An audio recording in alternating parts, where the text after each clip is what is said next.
एक बार की बात है। एक बार एक अध्यापक एक संपन्न परिवार के शिष्य के साथ कहीं जा रहे थे, तो उस शिष्य को कुछ मजाक सूझी क्योंकि उसको रास्ते में किसी गरीब मजदूर के जूते दिखाई दिए। उसने अध्यापक से कहा, गुरुजी, अगर हम इन जूतों को छुपा दे तो कितना मजा आएगा। देखते हैं कि मजदूर पर इसका क्या असर पड़ता है। अब उसको तो मजाक सूझ रहा था, लेकिन गुरुजी ने कहा कि नहीं, गरीब इंसान के साथ इस तरह का भद्दा मजाक करना ठीक नहीं है। उन्होंने कहा, क्यों ना हम इन जूतों में कुछ सिक्के डाल दें और देखें कि इसका इस गरीब मजदूर पर क्या प्रभाव पड़ता है। उन्होंने ऐसा ही किया।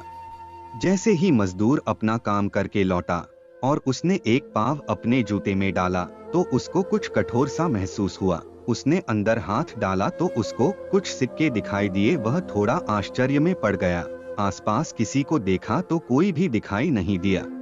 वापस उसने दूसरा पैर अपने जूते में डाला और वापस उसको उसमें कुछ सिक्के दिखाई दिए। अब दोनों जूतों के सिक्कों को उसने अपने हाथों में रखा और प्रभु की तरफ इशारा किया है, प्रभु, पता नहीं किस भले मानुष ने यह सिक्के मेरे जूतों में छुपाए हैं, लेकिन जिसने भी छुपाए हैं उसको मेरी दुआ है, ताकि इन पैसों से मैं अपने बच्चों और पत्नी के लिए कुछ खाना और दवाइयाँ ला सकूंगा। और इतना बोलकर वह चला गया। इस बात को शिष्य और अध्यापक दोनों सुन रहे थे।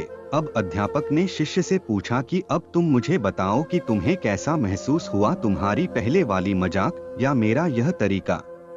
तो उसने कहा कि गुरुजी, मैं आपसे क्षमा चाहता हूँ। अब मुझे समझ आ गया है कि सच्ची खुशी किस चीज में है। जब हम किसी की मजाक उड़ाते हैं तो हमें कुछ पल का आनंद मिलता है, लेकिन इससे हमें बद्दुआ मिलती है।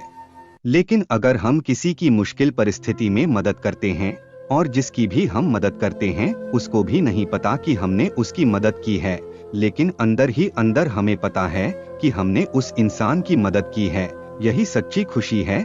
जब हम दूसरों को खुशी देते हैं तो हमें सच्ची खुशी मिलती है।